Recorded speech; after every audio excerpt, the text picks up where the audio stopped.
विश्वास है कि आने वाले 2024 में इसका परिणाम देखने को मिलेगा। के साथ हम अपनी बात को समाप्त करने में पहले तमाम झारखंड के नौजवान साथी, हमारे भाइयों और बुजुर्गों सभी से माताओं से अपील करना है कि 2024 में उस सीट में झंडा हटाइए ना जी,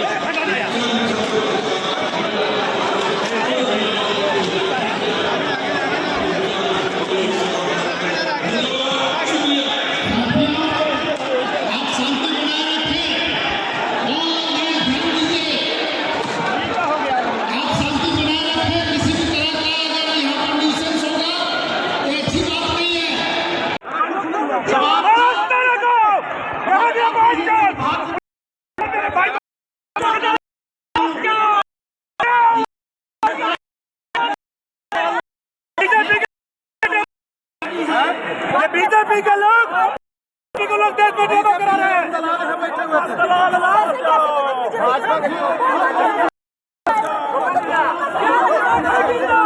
रांची में इंडिया गठबंधन की उलगुलान न्याय रैली के दौरान संगठन के कार्यकर्ता आपस में ही भिड़ गए, जिसके बाद दोनों ओर से लाठी डंडे चलने लगे। फिर घंटों बवाल काटा गया, कुर्सियां तोड़ी गई। इस घटना में एक कार्यकर्ता का सिर फट गया। बताया जा रहा है कि कार्यक्रम में चतरा सीट से कांग्रेस के लोकसभा उम्मीदवार के एन त्रिपाठी का विरोध करने पहुंचे। चतरा से आए लोग काला तख्ती लिए के एन त्रिपाठी के विरोध में नारा लगा रहे थे। इसी दौरान त्रिपाठी के समर्थकों से उनकी झड़प हो गई। इसके बाद नौबत हाथापाई तक पहुंच गई और भरी सभा में जमकर लाठी डंडे और कुर्सियां चलने लगी। इस घटना में एक कार्यकर्ता का सिर फूट गया। सभा में कुछ देर के लिए अफरा तफरी का माहौल बना रहा, जिसके बाद मौके पर मौजूद पुलिस बल ने मामले को शांत कराया। वही आरजेडी युवा अध्यक्ष ने इसे भाजपा की साजिश बताया है। महाजुटान महान्याय रैली में जो लाखों की भीड़ जुटी, उसे देखते हुए भारतीय जनता पार्टी के लोगों के द्वारा इस भीड़ को तितर बितर करने के लिए इस भीड़ के अंदर आकर हाथापाई की गई और एक कांग्रेस कार्यकर्ता का सर भी फूटा है और उस व्यक्ति ने पहचान लिया है। उन्होंने कहा है कि भारतीय जनता पार्टी का कार्यकर्ता है।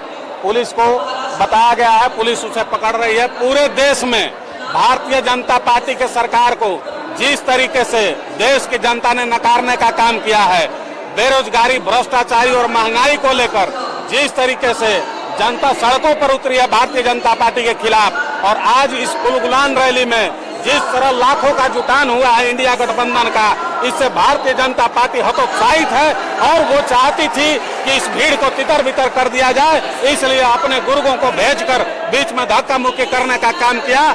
निश्चित तौर पर ये उनके हताशा और निराशा का परिचय है। किसी भी कीमत पर झारखंड और पूरे देश में भारतीय जनता पार्टी को जनता नकार चुकी है और आने वाले चुनाव में राज्यों और पूरे देश में भारतीय जनता पार्टी को उखाड़कर फेंकने का काम किया जाएगा। के लोग कैसे घुस गए आप बोल रहे हैं? हम लोग बीजेपी के लिए सेंसर नहीं लगाए हुए हैं, इसमें कोई भी आम आदमी घुस सकता है। वो आम आदमी बन के घुसा और यहाँ मारपीट। आप बताइए, इंडिया गठबंधन का जो आदमी, जो लालू यादव का, जो केजरीवाल का, जो शिबू सोरेन का नारा लगा रहा है, क्या वो आदमी यहाँ झगड़ा कर सकता है? किसी भी कीमत पर इस चीज को हम लोग बर्दाश्त नहीं करेंगे। जी, जिसको चोट लगा है उन्होंने पहचाना है, उनके क्षेत्र का व्यक्ति है। वो कहाँ है? कोई वहाँ का जिला उपाध्यक्ष का वो भाई था जो आकर के उनके ऊपर डंडा चलाया है। बिना प्रमाण के इंडिया गठबंधन बात नहीं करता है और निश्चित तौर पर इस पर कानूनी कार्रवाई होगी। गए दवा कराने गए, माथा में चोट लगा है, हॉस्पिटल गए हैं। पता कर लीजिए, नरेंद्र मोदी मुर्दाबाद। अब आप बढ़िया से पता कीजिए कि नरेंद्र मोदी की पार्टी कहां कहां इस तरीके के एजेंटों को भेजी है। आप उनसे भी ये सवाल करने का काम कीजिए। भेजा गया था क्या? एकदम भेजा गया था। उन्हीं के कारण हुआ है। उनके किसी के हाथ में झंडा नहीं था, किसी के गले में पट्टा नहीं था, सारे लोग सिविल में थे। अचानक घुसे हैं और एक नेता को आकर मारपीट करना शुरू किया और भीड़ में घुसकर भागा है। वो आपको लगता है कि रैली को तितर बितर किए जाने का प्रयास किया गया था, लेकिन हम लोग चट्टान की तरह अड़ी गए। किसी भी कीमत पर इंडिया गठबंधन हिलने वाला नहीं है जब तक भारतीय जनता पार्टी को उखाड़ कर फेंक नहीं देंगे।